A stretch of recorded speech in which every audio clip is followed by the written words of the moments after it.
Welcome back to School Calisthenics. Jacko here on my own. This week Tim is off training some world champions or something or other, the Paralympics, but we are going to look at how to build triceps for calisthenics specifically. But before we get started with that, just click subscribe and then we will get right into it.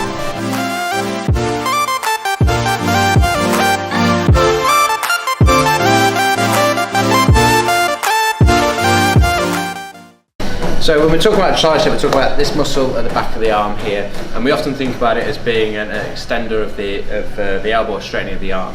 And in calisthenics, what that looks for us a lot of the time is we're using things like the dip bars, where we're going into some dipping positions here. That's where as we go down, as well as bending the elbow, we're actually taking the shoulder in behind us, going into shoulder extension. And in calisthenics, some of the pushing that we want to try and do is in some of these overhead positions, like in handstands. So we need to train the tricep for that as well. The other benefit of the exercise we're going to show you here is we're going to train the core at the same time. So we're going to be looking at our body alignment when pressing out, which we don't get when we're in the parallel bars doing our dips. So it's a nice variation for that. I'm going to show you some ways to build up strength for that. Okay, so the first one I'm going to show you is it doesn't need any equipment at all. So we're down on the floor. We're going to start in a elbow plank position. And the first thing I want us to do is let those shoulders sit in a little bit. I'm then going to squeeze my bum and get that on nice and tight, and then make sure my abs are braced as if I'm ready to take a punch. Then from here, what I'm looking to do is I'm going to drive down through my hands, extend those elbows, and push up to the top.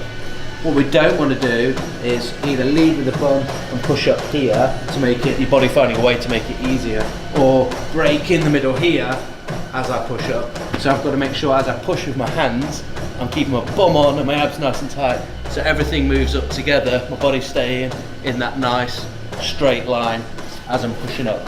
I'm starting to get you cued around controlling through your abs and your bum to keep that body in a nice straight alignment whilst your arms are doing some pushing motions, and that's going to be really important if you want to progress your calisthenics any further.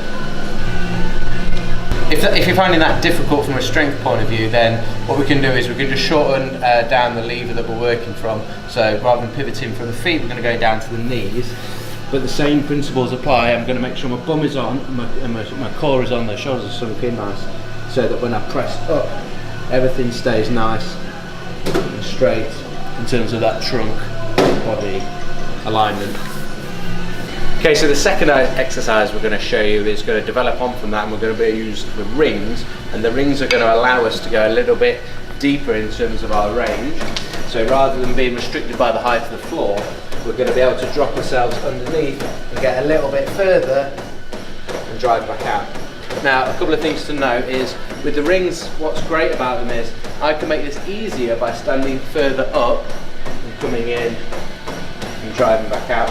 Or if I really fancy myself, I can take the right lower down here, drop in nice and low and drive back out. Same principles apply.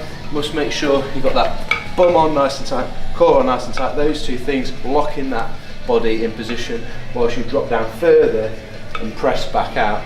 You can work yourself lower and lower, gain deeper range, feet further back, to build up your strength progressively as you get better and better and stronger and stronger.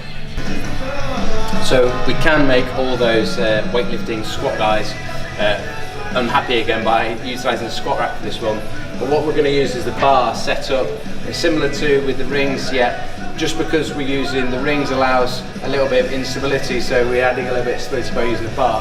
But the one thing that the rings allows us to do is have a comfortable position for your hand.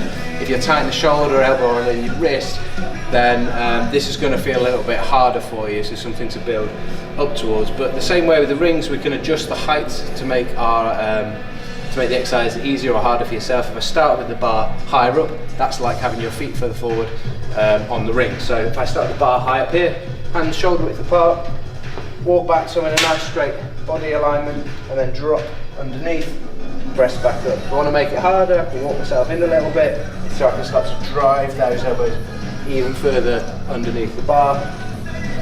Core and glutes nice and tight, keeping the body line straight as we press back out. If you fancy yourself a bit and really want to challenge yourself, then you're going to take that bar, drop it down nice and low, and then we're going to look to get under here and drive back up.